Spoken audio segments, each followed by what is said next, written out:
अस्सलामु अलैकुम वरहमतुल्लाहि वबरकातुहू। प्यारे दोस्तों, आज हम बात करेंगे कुरान मजीद की बहुत ही बाबरकत सूरत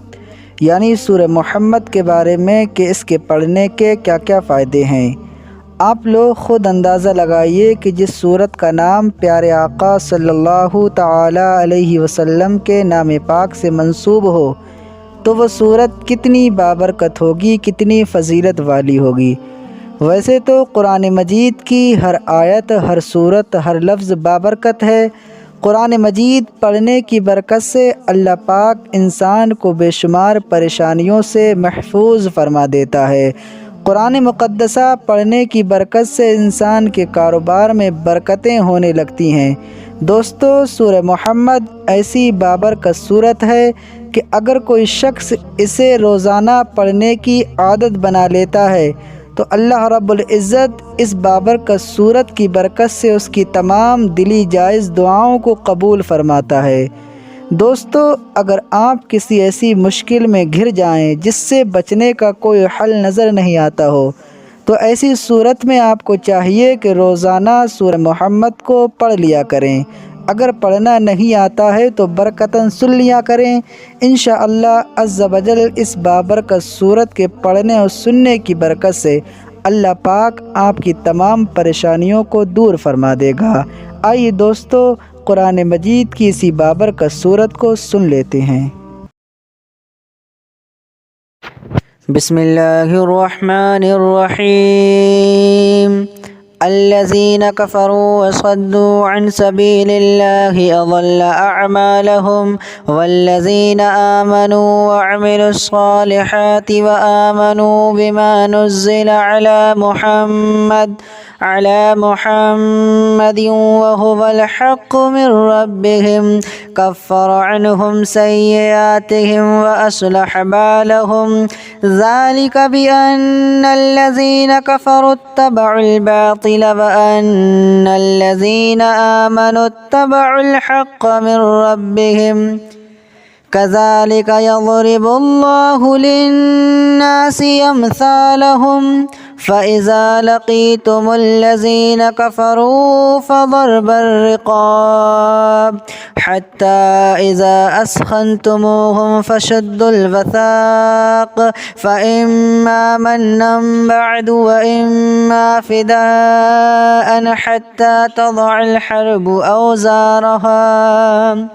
ज़ालिक वलौ यशाअुल्लाहु लंतसर मिनहुम वलाकिन लियब्लुव बअज़कुम बिबअज़ वल्लज़ीना क़ुतिलू फ़ी सबीलिल्लाहि फ़लन युज़िल्ल अअमालहुम सयहदीहिम वयुस्लिहु बालहुम वयुदख़िलुहुमुल जन्नता अर्रफ़हा लहुम या अय्युहल्लज़ीना आमनू इन तंसुरुल्लाह यंसुरकुम वयुसब्बित अक़दामकुम वल्लज़ीना कफ़रू फ़तअसल लहुम वअज़ल्ल अअमालहुम ज़ालिक बिअन्नहुम करिहू मा अंज़लल्लाहु फ़अहबत अअमालहुम अफ़लम यसीरू फ़िल अर्दि फ़यंज़ुरू कैफ़ कान आक़िबतुल्लज़ीना मिन क़ब्लिहिम दम्मरल्लाहु अलैहिम वलिलकाफ़िरीना अम्सालुहा ज़ालिक बिअन्नल्लाह मौलल्लज़ीना आमनू व अन्नल काफ़िरीना ला मौला लहुम इन्नल्लाह युदख़िलुल्लज़ीना आमनू व अमिलुस्सालिहाति जन्नातिन तजरी मिन तहतिहल अनहार वल्लज़ीना कफ़रू यतमत्तऊन व याकुलून कमा तअकुलुल अनआम वन्नारु मस्बल लहुम वकअय्यिम मिन क़रयतिन हिय अशद्दु क़ुव्वतन मिन क़रयतिका अल्लती अख़रजतका अहलकनाहुम फला नासिर लहुम أفمن كان على بينة من ربه كمن زين له سوء عمله واتبعوا أهواءهم مثل الجنة التي وعد المتقون فيها أنهار من ماء غير ياس وأنهار من لبن لم يتغير طعمه وأنهار من خمر لذة للشاربين وأنهار من عسل مصفى ولهم فيها من كل الثمرات ومغفرة من ربهم كمن هو خالد في النار وسقوا ماء حميما فقطع أمعاءهم ومنهم من يستمع إليك حتى إذا خرجوا من عندك قالوا للذين أوتوا العلم ماذا قال آنفا أولئك الذين طبع الله على قلوبهم واتبعوا أهواءهم والذين اهتدوا زادهم هدى وآتاهم تقواهم فهل ينظرون إلا الساعة أن تأتيهم بغتة فقد جاء أشراطها فأنى لهم إذا جاءتهم ذكراهم فاعلم أنه لا إله إلا الله واستغفر لذنبك وللمؤمنين والمؤمنات والله يعلم متقلبكم ومثواكم ويقول الذين آمنوا لولا نزلت سورة فإذا أنزلت سورة محكمة وذكر فيها القتال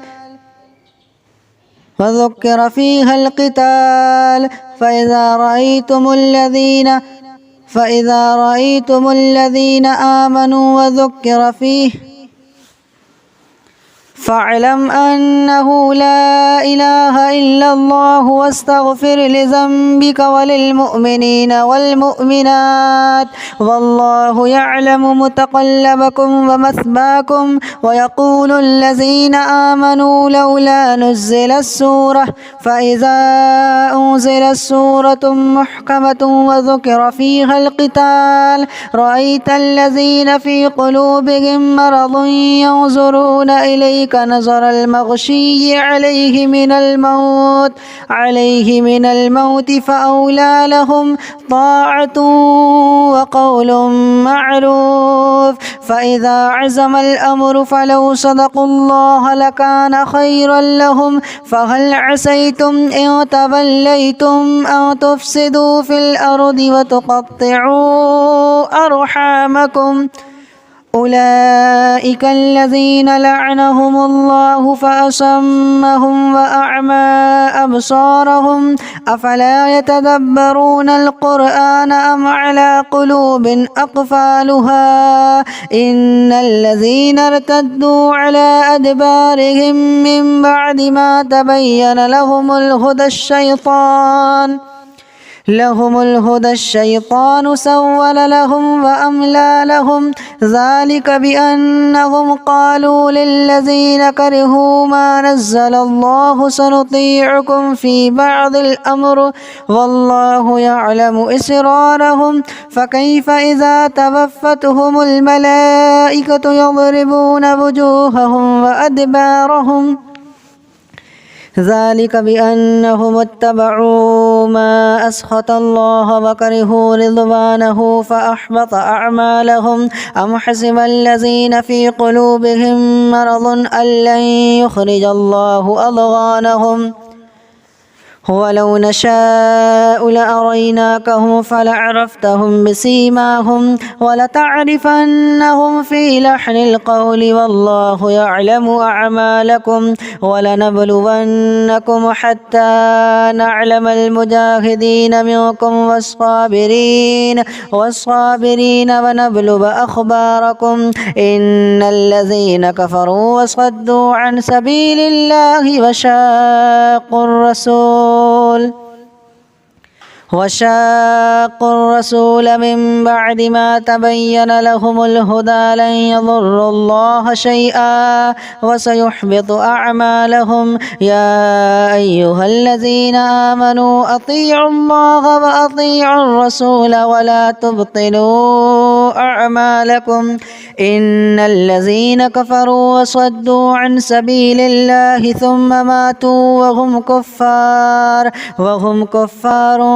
فلن يغفر الله لهم. فلا تهنوا وتدعوا إلى السلم وأنتم الأعلون والله معكم ولن يترككم أعمالكم إنما الحياة الدنيا لعب ولهو وإن تؤمنوا وتتقوا يؤتكم أجوركم ولا يسألكم أموالكم إن يسألكموها فيحفكم تبخلوا ويخرج أضغانكم. ها أنتم هؤلاء تدعون لتنفقوا في سبيل الله فمنكم من يبخل ومن يبخل فإنما يبخل عن نفسه والله الغني وأنتم الفقراء وإن تتولوا يستبدل قوما غيركم ثم لا يكونوا أمثالكم.